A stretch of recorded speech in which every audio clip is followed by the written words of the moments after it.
안 돼갔어. 너의 전면으로 나서야갔어.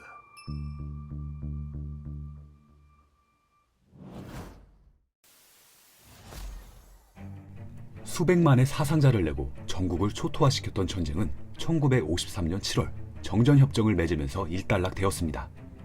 전쟁은 많은 것을 앗아갔지만 사회주의 체제 건설을 용이하게 해주기도 했는데요. 전쟁 기간 동안 많은 수의 지주와 반공주의자들은 남쪽으로 내려갔으며 파괴된 땅에서 가족 단위로 농사를 짓기 어려웠던 농민들은 자연스레 협동조합의 필요성을 느끼게 됩니다. 즉 경제활동 면에서 개인보다는 국가의 역할이 더 커지고 서로 돕지 않으면 살기 어려운 상황이 된 거죠. 이로써 사회주의 건설의 추진력은 더욱 커지게 됩니다. 하지만 김일성은 이상적인 사회주의 국가의 건설보다는 완벽한 1인자의 권력이 더욱 탐났던 것 같습니다. 자신의 세력을 제외한 대대적인 숙청이 시작된 것인데요. 사실 김일성은 실패한 전쟁의 책임자였습니다. 마땅히 이에 대해 책임을 져야 했지만 그는 위기를 기회로 바꿉니다. 전쟁의 책임 문제를 이용해 다른 세력의 리더들을 하나하나 제거해 나간 것인데요. 첫 번째 희생자는 연안파의 무정이었습니다. 조선우영군 총사령관 출신인 무정은 황해도에서는 그를 위대한 아버지라고 부를 정도로 대중적 지도자로 추앙받았고 뛰어난 포병술로 스탈린이 독일 전쟁 참가를 요청하기도 하는 명장이었는데요. 또한 김일성보단 5년 먼저 중국 공산당에 입당한 당 선배이기도 합니다. 아마 김일성에게는 가장 위협적인 존재였을 겁니다. 그리하여 6.25 전쟁 당시 김일성은 억지로 평양 방어를 무정에게 떠맡긴 후 평양이 함락당하자 방어사령관이 책임져야 한다고 하며 무정을 숙청하였습니다. 두 번째 희생자는 허가이. 허가이는 소련 출신으로 해방 후 조선 노동당을 건설한 핵심 엘리트였습니다. 그는 소련 공산당에서 여러 당 사업을 지도하며 경력을 쌓은 당 전문가이기도 했는데요. 해방 이후 그는 자연스레 최고 권력자 중 한 명이 되었지만 당의 노선과 조직 방향을 두고 김일성과 갈등을 빚게 됩니다. 김일성은 자기 세력을 중심으로 공산주의 청년 조직을 개편하고자 가입 자격을 완화하고 세력을 확대해야 한다고 주장했습니다.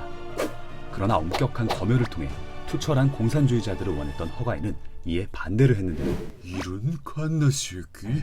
김일성은 그를 당 비서직에서 해임하고 평양 저수지 수리 현장이나 맡아서 관리하라.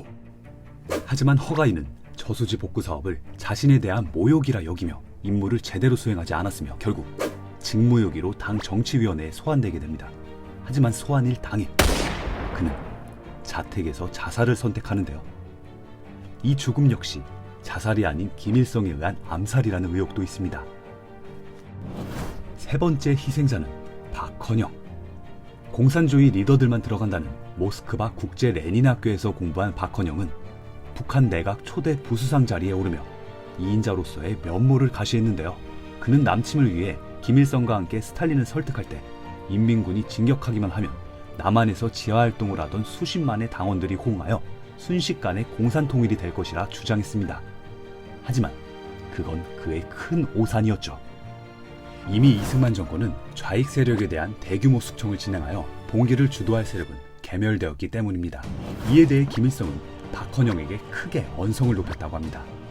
이후 1953년 3월 5일 박헌영을 따르는 남노동파 12명이 반국가 반혁명 간첩죄로 체포되고 3월 11일 박헌영 역시 같은 혐의로 체포되었습니다. 미국의 간첩이라고 누명을 씌운 것인데요. 그리고 3년 뒤 박헌영은 총살당하고 맙니다. 이렇게 김일성의 권력은 점점 커지고 있었습니다. 이를 저지할 자는 과연 아무도 없던 걸까요?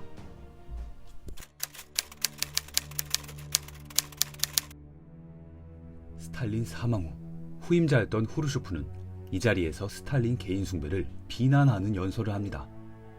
이는 전 세계 공산주의의 지도자로 추앙받던 스탈린이 사후에 공개 비판을 받는 충격적인 사건이었습니다.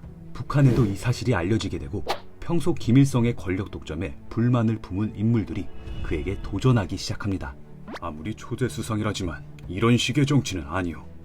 스탈린도 까이는 마당에 못할 건 없지요. 최창익, 서희, 윤공음 등 연안파와 박창호, 김승하 등 소련파가 손을 잡은 것인데요. 이 배후에는 소련의 지지도 있었습니다.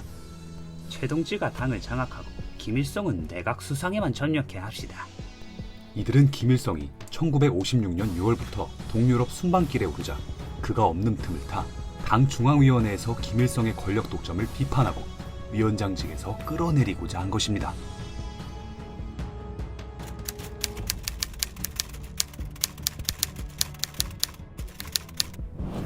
회의가 시작되고 상업상이었던 연안파 윤공홍이 연설할 차례가 되었습니다. 그는 김일성의 개인 숭배와 독재에 대해 비판하기 시작하는데요. 그러자 그게 무슨 말이냐? 공파분전은 내려오라. 당장 내려오라! 결국 윤공홍은 단상에서 끌어내려졌고 연안파와 소련파는 회의장에서 쫓겨납니다. 사실 이들의 계획은 김일성의 측근인 최용건의 귀에 들어가게 되었고 김일성은 조기 귀국을 하여 당의 강부들을 이미 포섭한 것인데요. 결국 그들의 도전은 실패로 끝납니다. 반김일성 세력은 모두 직책을 박탈당했고 소련파와 연안파의 핵심 인물 4명은 중국으로 망명하여 북한의 현 상황에 개입해 줄 것을 요청했습니다. 오케이. 중국뿐만 아니라 소련도 북한 내에서의 김일성의 권력이 극대화되는 것을 견제하고 있었으며 8월 전원회의에서의 사건을 진지하게 받아들였습니다. 야, 일성아, 그 정도 했으면 됐잖아. 적당히 하고 얘네들 다시 복귀시켜. 소련과 중국으로부터 막대한 재정적 지원을 받고 있었던 김일성은 그들의 요구를 쉽게 거절할 수 없었습니다. 다들 복귀시키라. 그러나 시간이 지난 후 김일성은 다시 관련자를 색출하여 숙청하기 시작합니다. 그런데 중국과 소련이 가만히 뒀을까요? 네, 가만히 뒀습니다. 이 당시 중국과 소련은 서로의 지배체제에 대해 비난하며 사이가 안 좋았는데요. 공산권에서 가장 강력한 국가였던 소련과 갈등하던 중국은 구태여 북한을 적으로 돌리고 싶어 하지 않았으며 소련은 스탈린 격하 이후 헝가리에서 일어난 민주화 운동을 진압하는 데 집중하여 북한에 더 관여하지 않았던 것입니다. 김일성은 이러한 외교 상황을 이용하여 연안계의 대표자였던 김도분과 더불어 약 200여 명의 반김일성 인사들을 종파주의자라는 명분으로 체포 그리고 숙청하였습니다. 참고로 북한의 정치범 수용소가 이때 처음으로 생겨났다고 합니다. 이처럼 소련파와 연안파가 주도했던 사건은 참으로 허술하게 시작해서 간단히 끝나버렸습니다. 이 시기에 이미 김일성의 권력이 탄탄했기 때문이기도 하지만 충분한 사전 준비 없이 그저 외세의 도움을 빌어 권력에 도전하려 한 무모함도 크다고 생각합니다. 이 사건은 북한 역사에서 김일성의 권력에 공개적인 도전장을 내밀었던 처음이자 마지막인 사건으로 남아 있습니다. 이후 북한은 김일성 중심의 유일 지도 체계의 기반을 완성합니다.